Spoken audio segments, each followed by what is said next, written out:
Manood at ipapakita ko sa iyo ang isang Isang talambuhay, hating gabi sa komedya, dinadalaw ni drama film Dries mula ang kanyang amo na si na Philip sa pinamagatang lungsod. The Intouchables. Kapag naghihintay Mga at masyadong spoiler sa nakakainip unahan. ang trapiko, sinisira ni Dries ang limitasyon ng bilis at nagsimulang magmaneho ng medyo mabilis, umiiwas sa ibang mga sasakyan at walang pakialam sa mga palatandaan ng trapiko.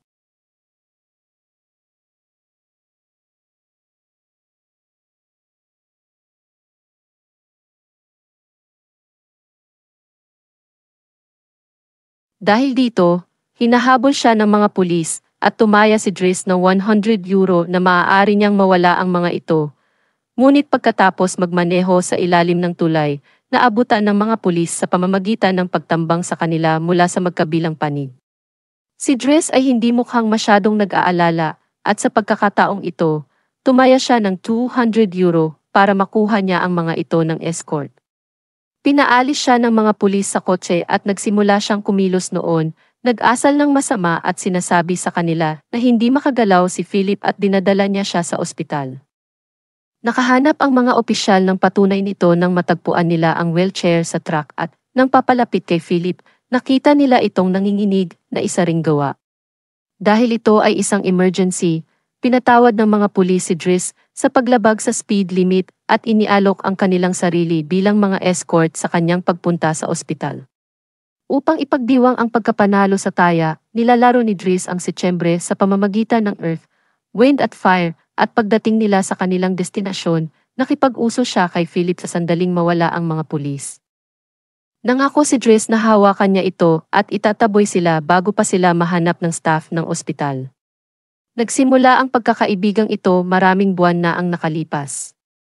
Si Philip at ang kanyang assistant na si Magali ay nagsasagawa ng mga panayam para maghanap ng bagong tagapag-alaga para sa kanya, ngunit hindi ito masyadong maganda dahil lahat ng mga aplikante ay may napaka-standard o awkward na mga sagot sa kanilang mga tanong sa panayam.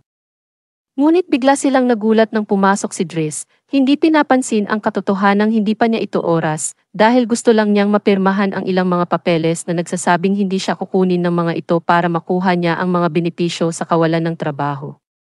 Siya ay mapurol at medyo masungit, kahit na tinatamaan si Magali.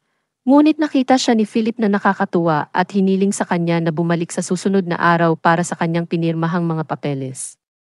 Si Dries ay bumalik sa kanyang tahanan sa isang abang kapitbahayan at sinubukang maligo habang ang lahat ng kanyang maliliit na kapatid ay iniistorbo sa kanya, na nagawa lamang ito sa tamang oras salamat sa kanyang kapatid na si Mina, na medyo mas matanda kaysa sa iba at mas responsable. Habang hinihintay ang pagdating ng kanilang ina, sumilip siya sa bintana at napansin niyang bumaba sa isang kahina-hinalang sasakyan ang kanyang kapatid na si Adama.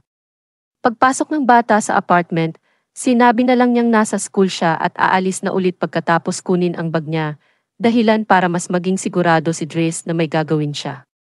Sa gabi, dumating ang kanyang ina at binigyan siya ng isang favored egg na ninakaw niya at sinabi sa kanya na wala siya sa bakasyon kapag nagtanong siya. Hindi siya masaya na makita siya dahil nawala siya sa loob ng 6 na buwan at hindi na tumawag at ngayon ay nagpakita siya ng wala sa oras na parang isang hotel ang kanyang tahanan. Dahil tapos na siya sa lahat ng kasinungalingan niya at may iba pa siyang anak na dapat niyang alagaan, pinalayas niya ito at sinabihan siyang huwag nang babalik. Si Dries ay nagpapalipas ng gabi sa paninigarilyo at ilang merienda kasama ang ilang mga kaibigan sa kapitbahayan.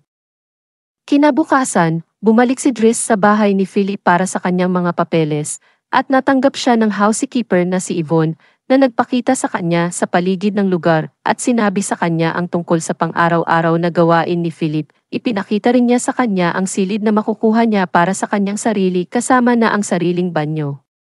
Hindi mapigilan ni Dries ang pagtitig sa bathtub bago siya kinaladkad para makita si Philip na nag-aalok ng pinirmahang papel, ngunit isang pagkakataon din sa trabaho. Tinanggap ni Dries ang isang buwang pagsubok at sinabi sa kanya ni Philip na hindi siya magtatagal ng 2 linggo. Matapos dalhin ang kanyang mga gamit sa kanyang silid, tinuruan si Dries kung paano alagaan si Philip. Dapat niyang matutunan kung paano panatilihing pinasigla ang kanyang mga binti, kung paano siya ilagay sa wheelchair, kung paano tulungan siyang maligo at magpalit ng kanyang damit. Nagiging awkward ang mga bagay ng matuklasan ni Dries na dapat niyang suotan siya ng matataas na medyas at linisin pa ang kanyang puwitan pagkatapos gamitin ni Philip ang banyo. Ngunit kahit gaano pa siya magreklamo at sabihing hindi niya gagawin ang mga gawaing iyon, tinatanggap niya ang mga ito bilang bahagi ng trabaho niya.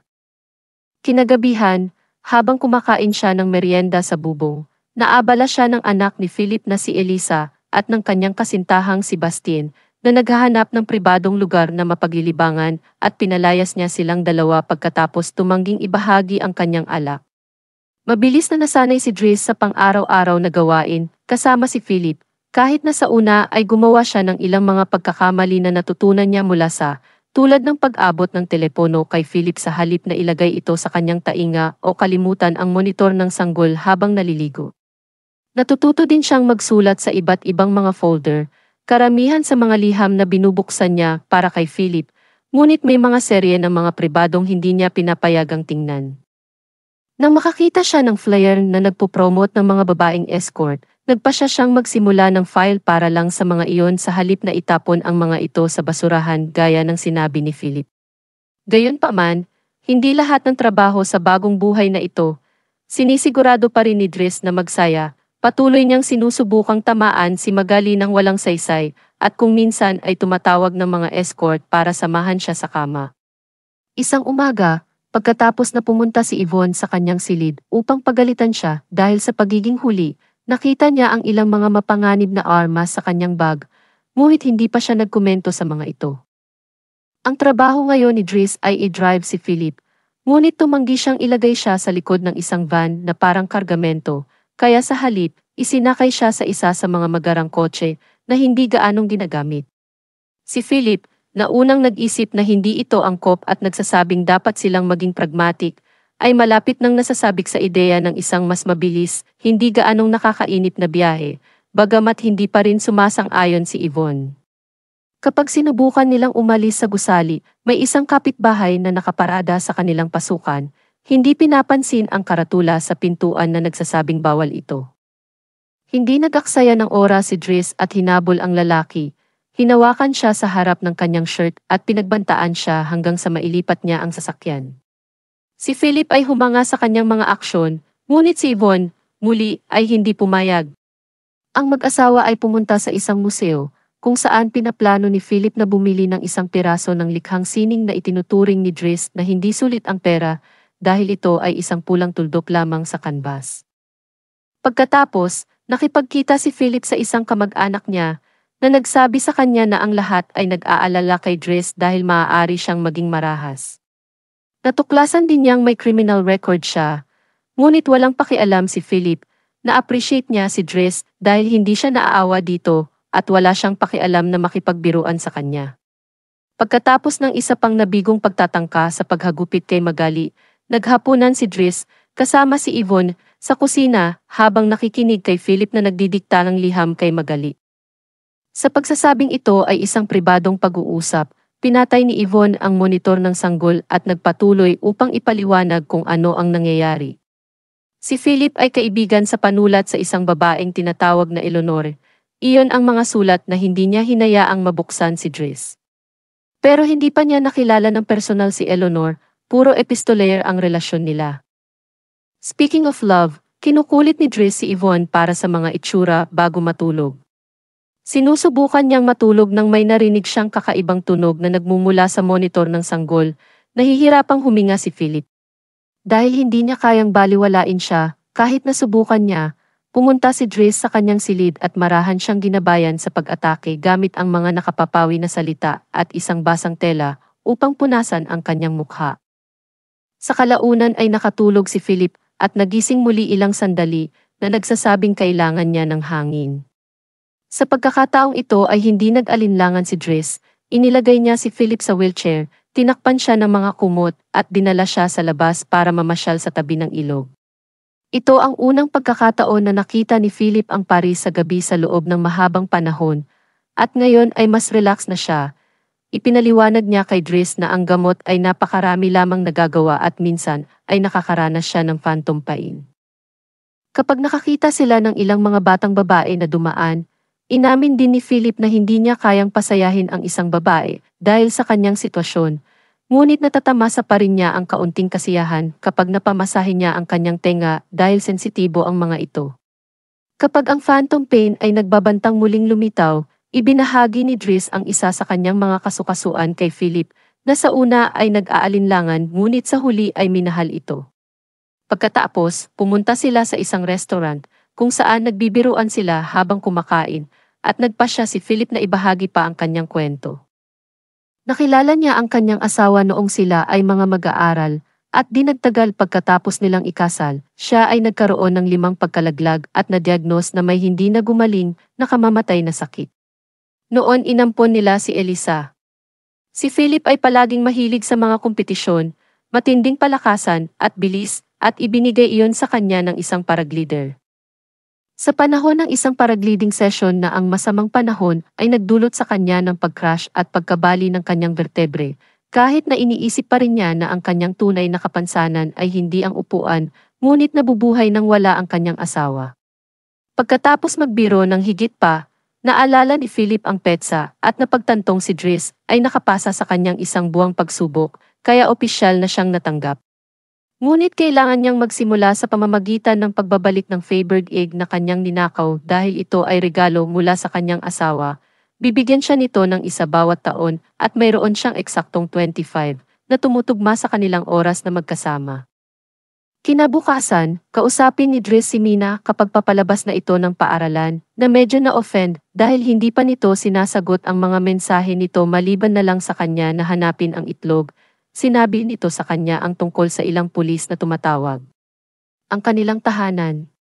Pagkatapos, binisita niya si Adama na umamin na siya ay natagpo ang may 30 grams sa kanya. Gusto siyang ihatid ni Dries sa tanghalian, ngunit tumanggi si Adama at sa halip ay sumakay siya sa kaparehong kahina-hinalang sasakyan mula noon. Nang maglaon, pinahintulutan si Dries na dumalo habang idinidikta ni Philip ang kanyang liham para kay Eleanor kay Magali. Sa palagay niya ay napaka-boring ng pulpo na prosa na ito at dapat ay mas direkta si Philip. Nataranta rin siya nang marinig na 6 na buwan na itong nangyayari at hindi sila kailanman nagpalitan ng mga larawan. Kapag nakita niya ang numero ng kanyang telepono sa isa sa mga liham, kinuha niya ito bilang isang senyas at tinawagan siya.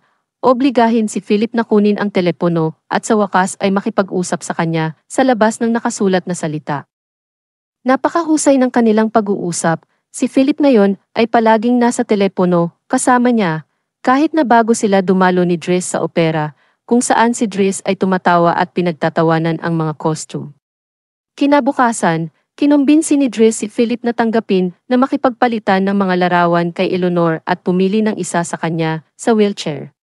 Pagkatapos, habang nagpipintura siya, pumasok si Elisa sa kanyang silid para humingi ng sigarilyo sa kanya at pinagtatawanan siya sa pagsisikap na maging masining. Sa galit, pinalayas niya ito bago pumunta kay Philip, na kasalukuyang humihiling kay Yvonne na baguhin ang napiling larawan para sa isa sa kanya nang hindi siya quadriplegic. Itinago niya ang larawan sa loob ng escort file bago pa man pumasok si Dries. Nagreklamo tungkol kay Elisa at sinabi kay Philip na kailangan niya itong disiplinahin, isang bagay na sinang-ayunan ni Yvonne.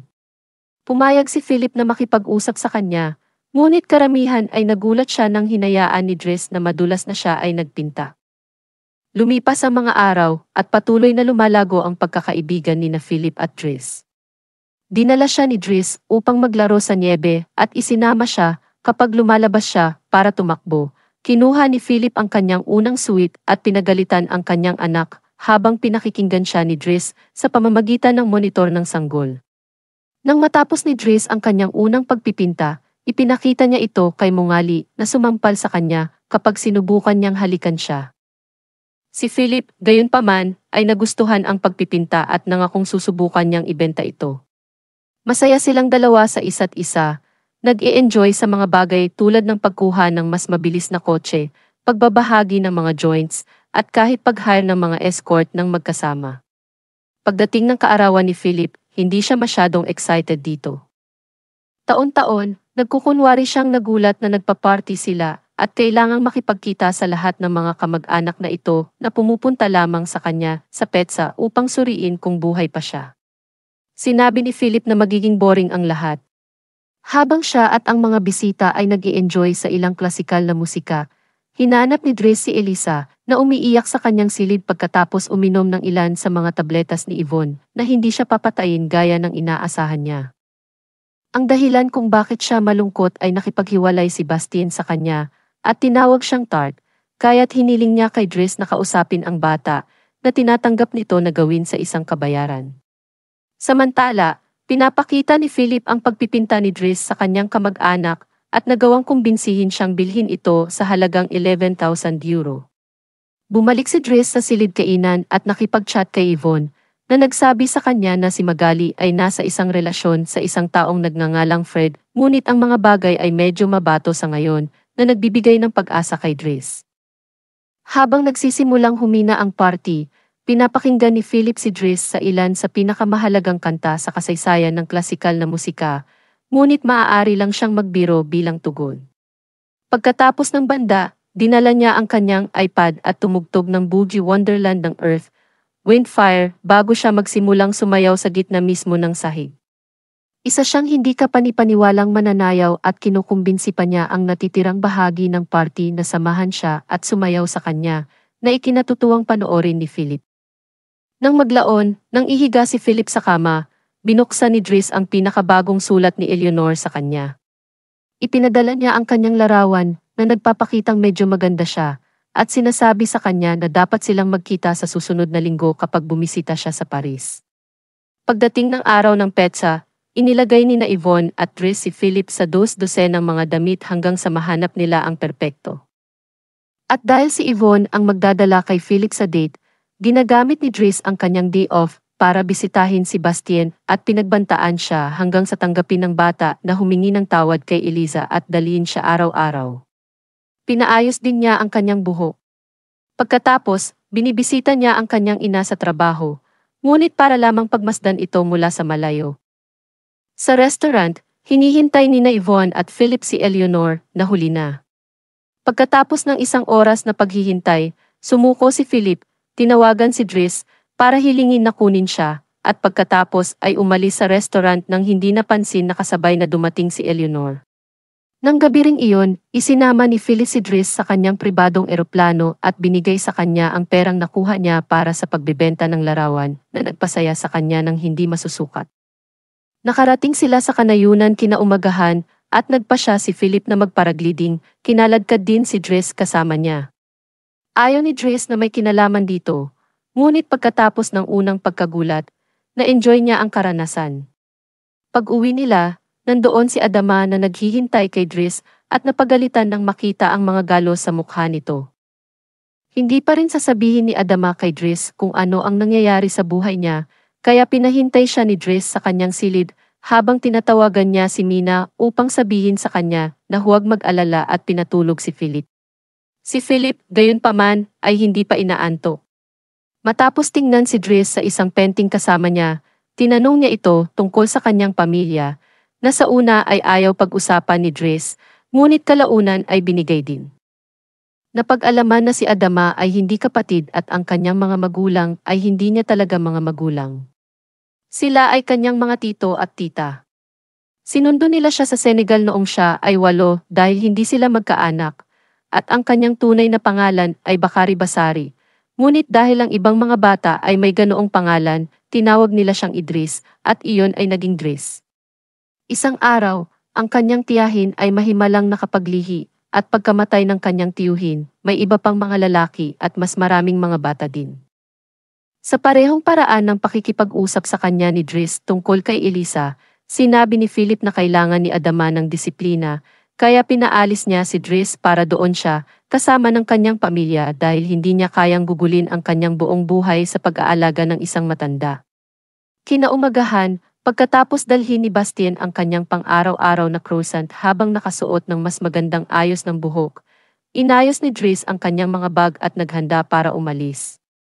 Dumating si Magali para magpaalam, at nang subukang suntukin siya ni Dres sa huling pagkakataon, ipinakilala siya ni Magali sa kanyang kakilala na si Fred na maikli para kay Frederick. Lumabas na hindi interesado si Magali sa mga lalaki at sumuko si Dres sa pwesto. Sa kanyang paglabas ng bahay, Ibinalik niya ang monitor ng sanggol kay Yvonne at tinutokso siya sa pagsisinungaling sa kanya tungkol kay Magali para lang guluhin siya. Bilang kapalit, ibinibigay niya sa kanya ang escort file na sinimulan niya at nabigo siya nang makitang nakatago doon ang larawang pinili niya. Itinapon ni Driss ang file, ngunit itinatago niya ang larawan para sa kanyang sarili. Paglabas niya ay may nakita siyang sasakyan na nakaharang na naman sa pasukan, kaya pinalayo niya ito kahit hindi na siya nagtatrabaho doon. Kapag tinawag siya ni Adama para dito, sabi ni Driss, ito ay isang bagay ng prinsipyo. Pagkalipas ng ilang oras, sinundo ng magkapatid ang kanilang ina sa istasyon. Habang pabalik sa bahay, si Philip ay kumakain ng kanyang unang hapunan kasama ang kanyang bagong tagapag-alaga na masikip at nakakainip at nagpasya si Philip na iwan siya nang hindi man lang nagkaroon ng pagkagat. Dahil si Yvonne ay nakikipagdait sa hardinero, walang sino man ang nandoon upang pagalitan siya dahil dito. Lumipas ang mga araw, bumabalik si Driss sa dati niyang buhay. Muli siyang tumambay kasama ang mga dati niyang kaibigan at sinabihan ang mga lalaki mula sa kahina-hinalang sasakyan na huwag nang abalahin pa si Adama. Kapag pumunta siya sa isang panayam na wala siyang sapat na karanasan, nagawa niyang mapagtagumpayan ang employer sa pamamagitan ng pagtawag sa kanyang sarili na pragmatic at paggamit ng lahat ng kaalaman sa sining na nakuha niya habang nagtatrabaho para kay Philip. Ito ang nagbigay sa kanya ng trabaho bilang driver. Si Philip ay patuloy na hindi nagugustuhan ang kanyang bagong tagapag-alaga at nasa palaging masamang kalagayan. Isang gabi, tinanggihan niya ang sinuman sa bahay na tulungan siya sa kanyang multo na sakit, kaya tinawagan ni Yvonne si Driss at hiniling na lumapit sa kanya. Ganyan na sila sa umpisa pa lang, ang mga pulis ang unang humabol sa kanila at inihatid sa ospital mamaya. Pagkatapos ng munting pakikipagsapalaran na iyon, inihatid ni Driss si Philip sa baybayin, at ang tanawin sa dagat ay nakakatulong kay Philip na huminahon. Maya-maya, inaalagaan ni Driss ang tumutubo na balbas ni Philip bago siya dinala sa isang restaurant para mananghalian. Ngunit hindi siya tumuloy dahil may ibang makikipag-ugnayan kay Philip ngayon. Binabati siya ni Driss ng swerte at sa wakas ay ibinalik sa kanya ang kanyang itlog bago umalis at nagsimulang mag-alala si Philip tungkol sa pagiging mag-isa hanggang sa makita niya kung sino ang kanyang kadate, si Eleanor, na natutuwang makita siya at walang pakialam sa upuan.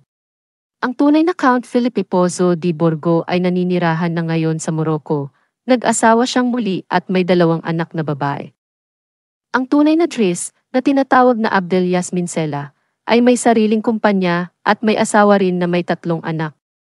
Ang 2 lalaki ay patuloy na napakalapit na magkaibigan hanggang ngayon. Marami pong salamat sa panunood. Mag-subscribe para sa higit pang videos tulad nito. I-on ang mga notification at mag-iwan ng like para matulungan ang aming channel.